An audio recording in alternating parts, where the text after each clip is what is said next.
Hey, everybody. Welcome back to Stats and Chats. I'm Jason. And I'm Bella. This week we'll be giving a World Cup, not preview because it's basically almost the end, but kind of, and some predictions and a fun NFL story that I am yet to reveal yet. So bing, bang, boom, let's get started.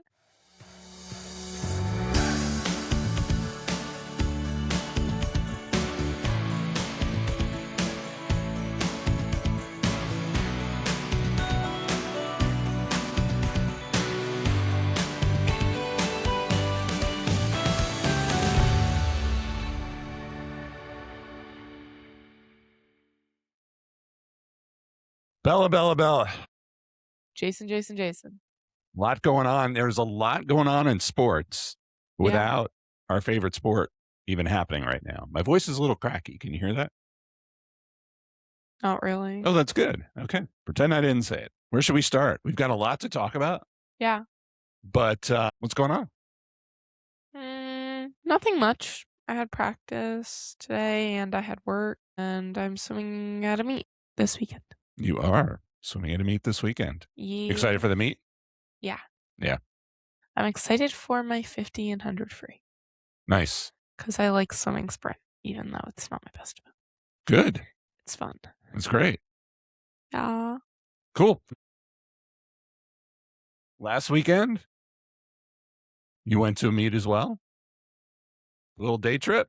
Yeah, we visited. How was we didn't that? swim. It was fun. Me and my friends, we always like to go. Little road trip? Kind of support our younger teammates. Yeah. Because, they're just so fun to be around. And they like meets like that. So we like to go and cheer them on. And yeah, so we went to Ocala and on Sunday. And in between prelims and finals, we got some food, did some shopping. And then we came for finals, and one of the girls on my team swam the 800, so we counted for her and cheered for her, and then stayed till the end of finals to watch some of the other girls. That's nice. Yes. Good day trip. You're a role model. You know that. Thanks. No, I mean, it's a job. You have responsibilities. Well, yeah, obviously. You take those seriously. Yeah. Yeah, of course. And I like it. I like being a role model. That's good. With great power comes great responsibility. You know who said that? Yes, I know who said that. Who said that? Spider-Man. Well, actually, it's Spider-Man's uncle, but close enough. I'm proud of you. Good job. Spider-Man's uncle? Yeah, when he was dying. We'll go back and watch it. Is that a comic book thing? No. It was in the first movie, actually. That Tom Holland was in? No. Okay, that's why I don't Tobey know. Maguire. See, I haven't watched any of those. I haven't watched any of the ones that weren't Tom Holland, Tobey Maguire, or Andrew Garfield. Yeah. But you saw the one where they were all in it. Yeah, I did see that one. Whenever I think of Andrew Garfield, I think of Garfield like the cat. Yeah, I knew you were going to say that. It's so random, but it's funny. I'm sure Andrew appreciates that. I'm sure he gets it a lot, actually. I don't know, man. He looks... What else would you think of when you hear the word Garfield? Spider-Man. Oh. But you know what? That's a great segue, because you know where Andrew Garfield was last weekend? Where? He was at Wimbledon. Let's talk about Wimbledon. Oh my God.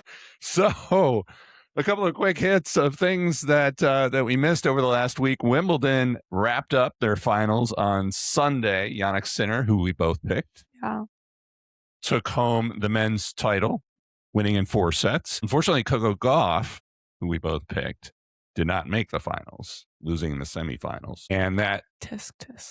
Okay. And that... I'm kidding. She's still amazing, because Loki could never do that. And that opened the door for 21-year-old Linda Noskova to win an all-Czech final. Little baby. In the majors.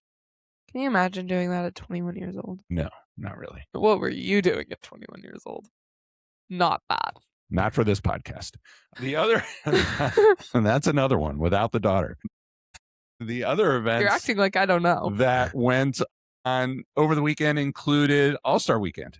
So it started with the Home Run Derby on Netflix, which led to a great final between Jordan Walker from the St. Louis Cardinals and hometown hero Kyle Schwarber, because the game was played in Philly this year. It came down to the finals between the two of them. It looked like Schwarber was going to take it, but Jordan Walker hit 4 home runs with his last 4 swings to become the first Cardinal to ever win the home run derby. So cool. First time on Netflix. So, yeah, good stuff there. And then the All-Star Game itself, the American League shut out the National League 4-0 in Philly, winning their 11th in 13 years. It also marked the first All-Star Game. So maybe something should change here. Just saying. Maybe on the National League side. It was also the first All-Star Game shutout since 2013. So that was the baseball All-Star weekend. And then finally. Oh my God. 2013 was 13 years ago. Isn't that insane? Yes. Did Taylor write a song? What did that have to do with anything? That's our lucky number. Snarky. That was our lucky number. I'm showing that I know things. Because I know things.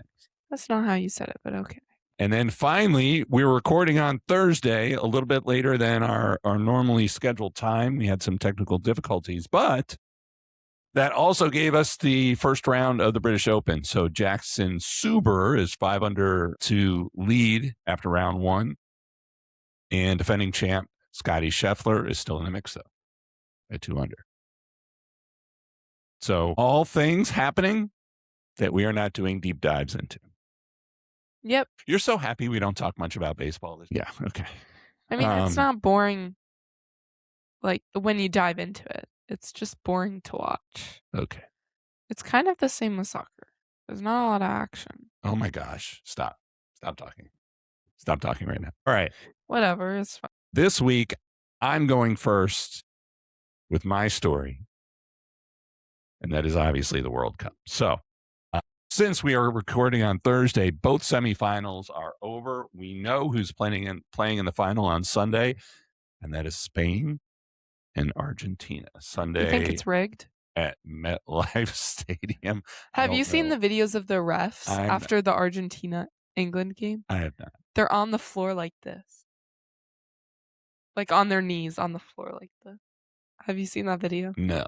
Yeah, it's like real. They're on the floor. It was a crazy game. It was the most physical game. What? It was the most physical game that I've seen in this tournament. Extremely physical. And there's a lot of historical context that we're not going to get into today. Can we just say that I won? Okay. I did. You did win. So we'll go back for just a second and talk about the quarterfinals and then the semifinals, because it's our first pod since we predicted the quarterfinals. Bella, you won. I did win. And I'm so happy about Picking 3 out of the 4 quarterfinal winners. I will say, I'm sorry to interrupt. Oh, that's okay. You're Soccer very excited has about grown winning. on. So I like winning.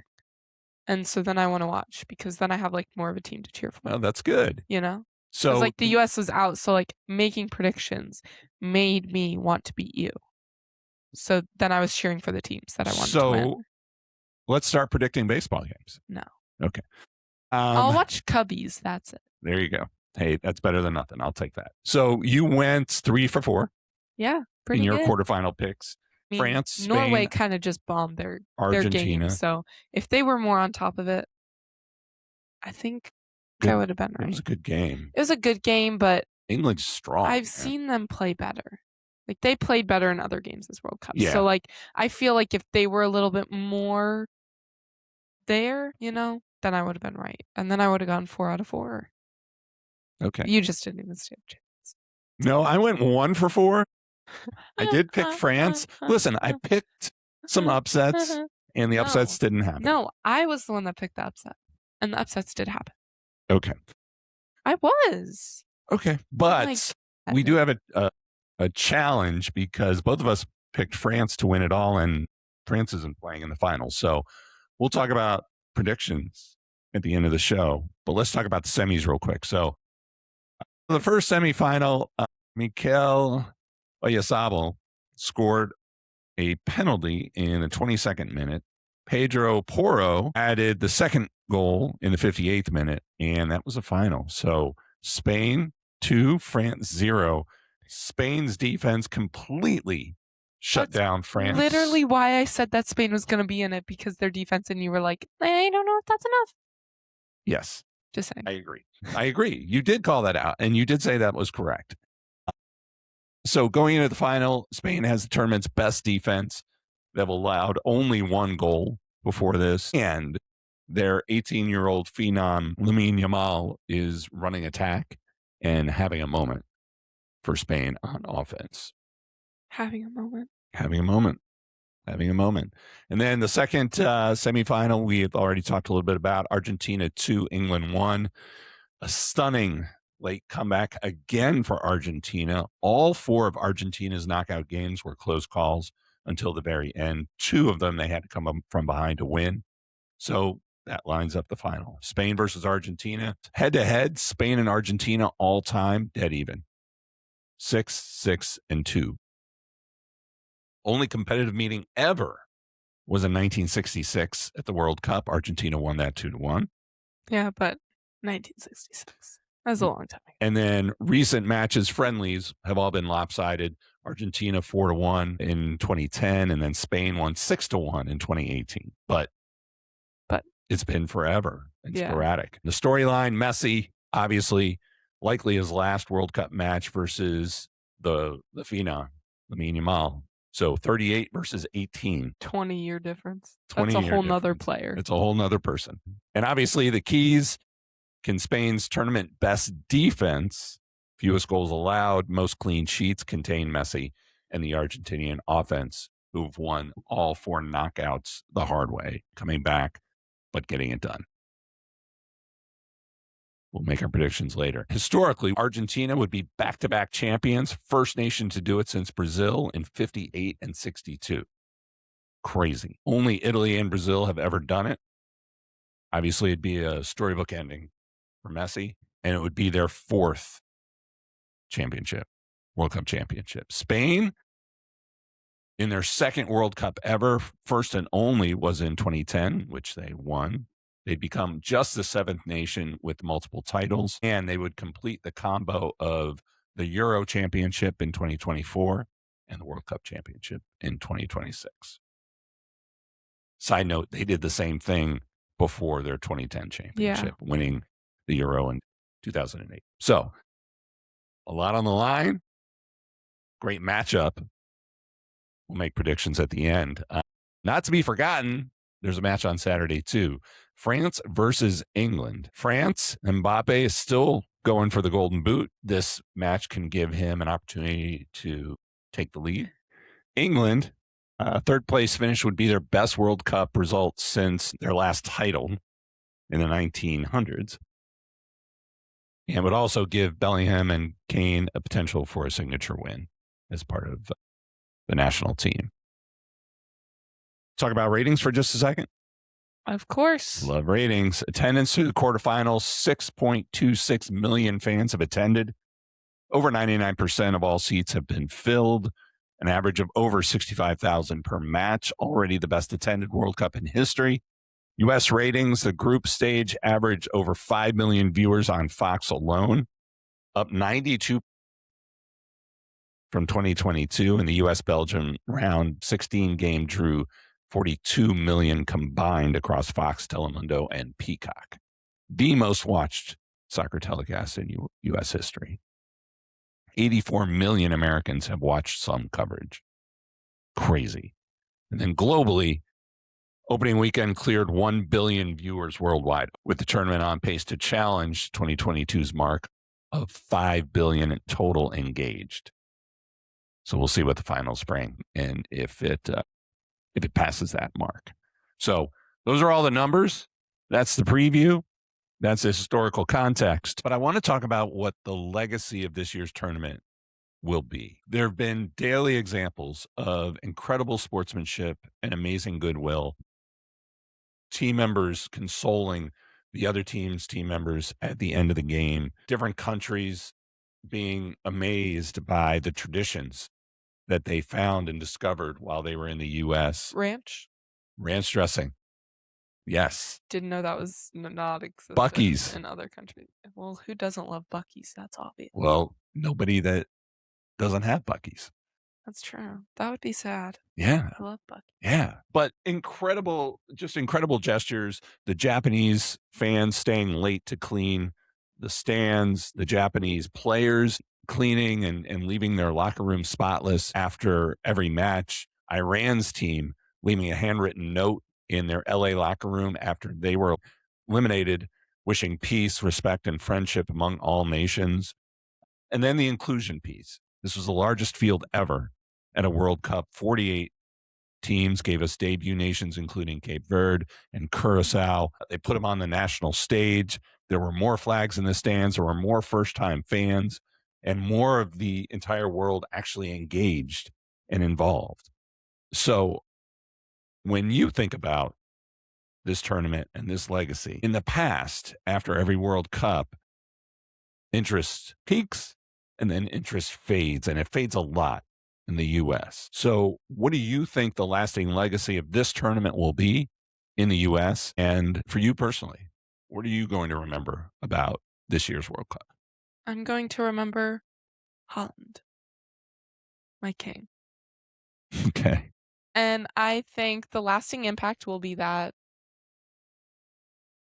Americans who don't have a team will just cheer for Norway. And I still think interest is going to peak and fall. Yeah.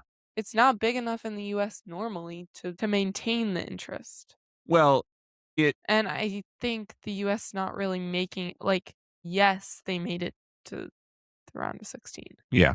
But they didn't make it past that.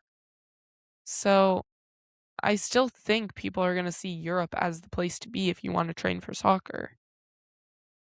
Absolutely. Or not even Europe, just like other countries in general Sure. that aren't the US, but still in the same kind of boat. Yeah. Not the US. Yeah. Yeah. It's just, we did fine. Yeah. It wasn't anything spectacular. I think It wasn't like, I think it'll bring more people closer to the idea of having a team to cheer for. And whether that's the US or not, Yeah. I don't think the US team did well enough Sure. for it to be a continued peak interest. So I think I look at it two different ways. One, soccer and soccer in the US, and then another a little bit more broadly. So soccer first. I think every World Cup drives a peak and then it drops. And the question is, how far will it drop? I think that this World Cup, the drop will not be as drastic as it was in 2022. I think even though the US did not get beyond where a lot of people felt they could, I think that the matches have been outstanding. I think that there have been so many inspirational moments and kind of eye-opening moments for a lot of fans around the competitiveness, about just how excited international fans are around the sport. I think it's been a bit of a wake-up call for a lot of fans that aren't familiar with the game, and they discovered it. And they discovered that it's really exciting. And it's also really exciting to be around other people that are excited about it. So I do think the popularity will grow and maintain better than it has in recent past. Structurally, there still has to be more accessibility for kids, for the U.S. national team to compete, because really that's the gap. Yeah. Kids in other countries around the world, it just starts sooner and the development is much stronger. And so, to me, that's the biggest gap that needs to close for the U.S. national team to get better and compete. But I think from a popularity standpoint, I think it was a big win. I think the other piece too was it was a good reminder to everybody from all nations that sport can bring people together. And when it does bring people together, we realize that we have a lot more in common than not. And I think, from a goodwill standpoint, that's something that can make a big difference. So that's what I think the lasting impacts will be and legacy will be. No, that makes a lot of sense. Yeah. I agree. Cool. All right. You ready? Yes. All right. Let's go to you. What do you got? Okay, so I was thinking about a story for this week and I was low-key bored with what was going on. So I decided to roll it back like a week and talk about something that hopefully everyone knows just happened because iconic. Well, we talked about it. We did. A little. Like momentarily. Yes. Like for a split second. But anyways, Taylor and Trevi got married. So I'm going to talk a little bit about not just their wedding, but Travis in general. So that's good because if you did a whole thing just on the wedding, we might have to rename the show. We haven't gotten like the official stuff yet. So I'm just saying. Can't do the whole thing. Yeah. There's a rumor that they have a lavender marriage. Yeah, I told Hot Pod Mom about it. I don't believe it. She doesn't either. People are crazy. Like what? It's also like Taylor Swift is like 36 or something. She does not need. If she didn't want to get married, she just wouldn't get married. Like, agreed. Okay. All right, dig in. Show me what you got. Okay, yes. So, first things first, they had their wedding at Madison Square Garden. Over 1,000 guests came to their wedding. A couple people were a little bit angry because, they had to close off the streets for like security and stuff. Security reasons, purposes, yada yada. A couple people were a little mad about that. I'm like, guys, it's Taylor Swift. Let's take a breath. Adam Sandler was officiating, so we've heard. Jason Kelce was best man, and Taylor Swift's brother Austin was her man of honor. So, very cute. Very cutie siblings, had their roles. The venue was transformed into a secret garden kind of vibe. There were a lot of famous people there. A lot of famous people, as I'm sure you could expect. Yeah. But, Tom Brady, Patrick Mahomes, Selena Gomez, obviously, Taylor Swift's bestie. So, got to be there. Gigi Hadid, Ed Sheeran, Jimmy Fallon, even more. There were over 1,000, so didn't want to go down the whole list. That's probably good. That's good podcast decision right there. Thanks. I mean, I could, but I figured nobody would want to hear that. So, just pointing out the honorable mentions there. And then, of course, Mama Kelce was there. So, And then a week after the wedding, Travis was at his teammate's wedding. Can't even imagine having your wedding a week after Taylor Swift. It's tough.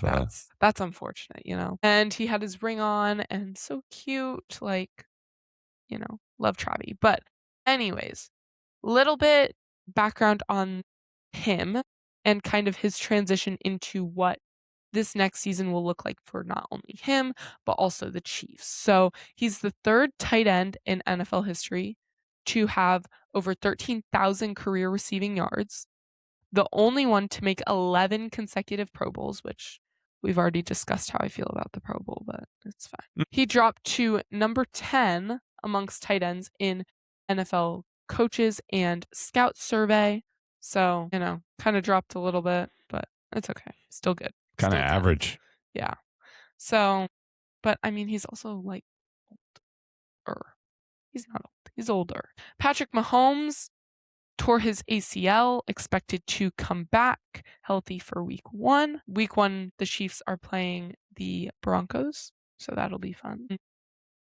Kansas City turned down a $15 million retirement package to keep him, signing him to a 1-year, $12 million deal instead.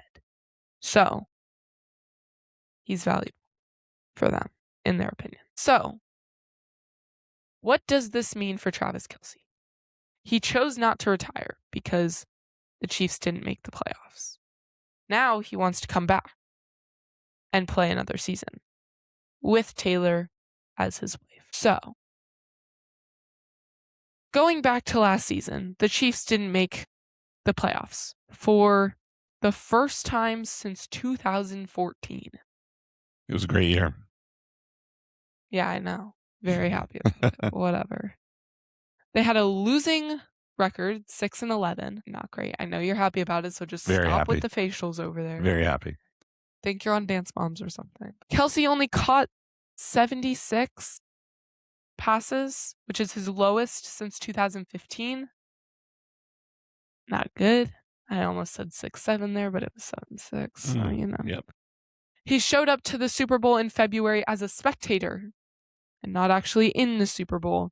And he stated that it was a tough way to go out, especially with the amount of success and standard that you hold.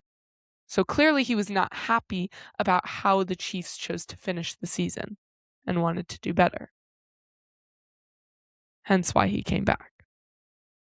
Now, my question for you, is this a good idea? Should he have done this? Is the reward end of the season going to be gratifying enough to fulfill his ideals? I mean, if his ideals is to win the Super Bowl, then he shouldn't have come back because he's not going to. Yeah. I forgot to mention this, or also, I'm sorry to interrupt. He turned down a $15 million broadcasting deal. Yeah. Also to come back. Yeah. So. Yeah. So they're not winning the Super Bowl. They will do better than they did last year because they loaded up in the offseason. Only one team in Super Bowl history has ever won the title after a losing record the season before. Over 90% of all Super Bowl teams started the season 5-2 or better. Mahomes is trying to get back for week 1. That's the goal. I don't know how much preseason he'll get. Towards ACL, man. I mean, and I understand he is elite and an anomaly, but ACL's no joke. It's no joke, man. It's no joke. Kelce turns 37 in October. No. Yeah. Same. Yeah. I agree. It's unrealistic for him to go into the season and even really hope for a Super Bowl. Here's the thing. The list of elite athletes that have stayed too long. Look at Aaron Rodgers, look at Tom Brady. I mean, the list goes on and on. And you know what? That's okay. It's okay. No, it's not. It is okay. It is okay. I just don't like it. I don't. You never know. I mean, you never know, but at the same time, when your quarterback is coming back from an ACL injury, your team is coming back from a 6-11 record. You turn 37 years old. You caught your fewest amount of passes last season. You can't go into that and expect to do well. You can't. There's also. You can expect to do well or better, but you can't expect to win the Super Bowl. No, listen, these athletes have defied the odds to be elite in the sport that they've chosen. So it's understandable. And almost every one of them wants to finish on top and taste it and wants to go back and keep doing it. It's I think they're hardwired to do that. There are very few that have won and then gone out. Very, very, very few. You know who I got a shout out for that? My girl, Missy Franklin. Oh, okay. There you go. She went to the Olympics once. She won her medal. She left. There you go. There you go. I love her. Yeah. She's a queen. There you go. That's great. Forever diva. But, sorry, I don't mean to interrupt you. My problem is, I feel like they're just ruining it for themselves. Oh, they're not.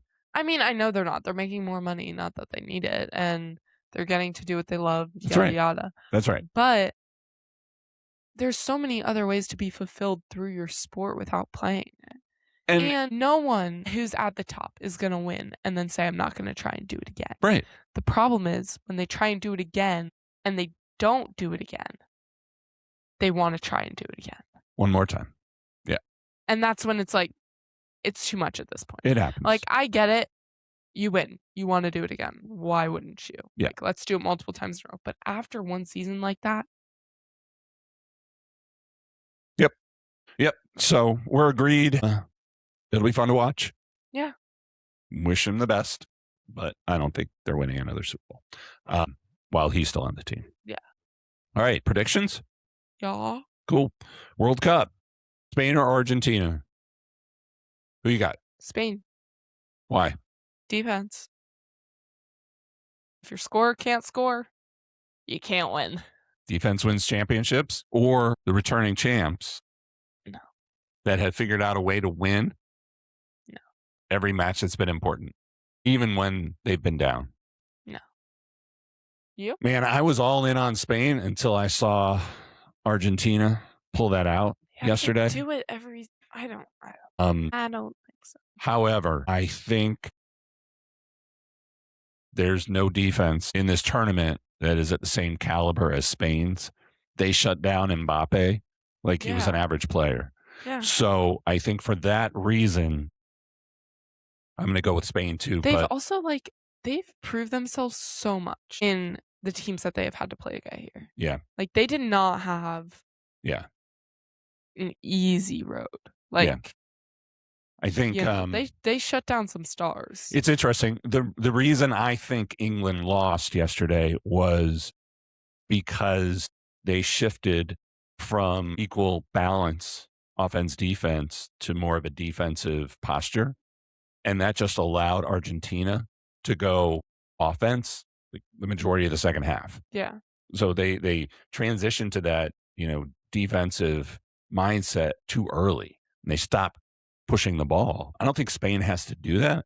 No. And they've proved that they can great defense. Score too. Right. Like it's not like they only have a defense. So I'm going to pick Spain. They have had a tough road, and we'll see. Defense wins championships, so we'll see if that holds up. But I think it's going to be a fantastic match. Yeah. Which I may be watching poolside, but I'll let you know. Belgian Grand Prix happening at the Spa on Sunday, the longest track in F1, over 4 miles.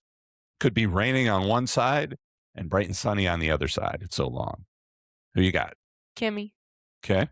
I think he's ready for his comeback. Okay. I think he's ready for his comeback race. Okay. And I think if he's going to do it, this is the place to do it. So I'm sticking with my boy. Okay. With my man. I am picking Russell. I think the length of the track gives... Definitely suits him, yeah. Yeah, it suits him. Well, it suits Mercedes. Definitely suits Mercedes. As long as it's dry. So I'm picking Russell to keep it going. I think he showed a lot of grit 2 weeks ago. Yeah. And I think it's his to win and close that gap even more with his teammate. If it rains, which it might, I think Max.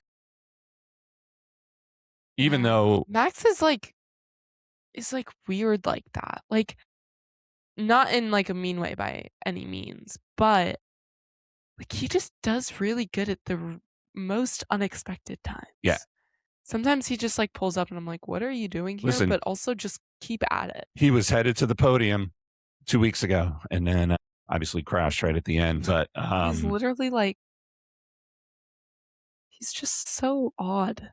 He's such an odd driver. I like him. No, in a good way. Like in his driving style, not him as a person. I don't think he's an odd person. I actually saw an interview with, who was it? It was someone that worked with Red Bull in their car. And he was like, anytime that Max comes in the garage before the race, he won't ask how the car's going, how's anything going. Like he'll ask about your family. He'll ask about your kids. He'll ask you if you slept last night. And I'm like, that's peak. Like, that is peak. Yep. Yes, it is. Yes, it is. So, I got Russell. And if rain, I've got Max. Should be a great race Sunday morning. Yeah. So, jam-packed weekend. We got the Belgian Grand Prix on Sunday at 9 a.m., the Open Championship final round at Royal Birkdale, and then the World Cup final at 3 p.m. Eastern time. And oh, by the way, in 21 days, the first NFL preseason game. I'm so excited. And the season begins. Fantasy football magazines are out, ladies and gentlemen. Make sure to grab yours today. And then finally, it'll be the final day of senior champs. Go swimmers. Swim fast. Have fun. Go swimmers. Swim fast. Win. Have fun. Did you win? Favorite question I got. Oh, there you go. There you go. Did you win? Yes. Yes. Yes, you did. I won. You want to take us home? Yes. Make sure to like, follow, subscribe, leave a comment. We love to hear your feedback on Instagram, Threads, YouTube, Spotify, and Apple Podcasts, which if you're hearing this, you're probably already on one of those platforms, but go tell a friend. Thanks for listening. Thanks, everybody. Have a great weekend. Bye. Bye.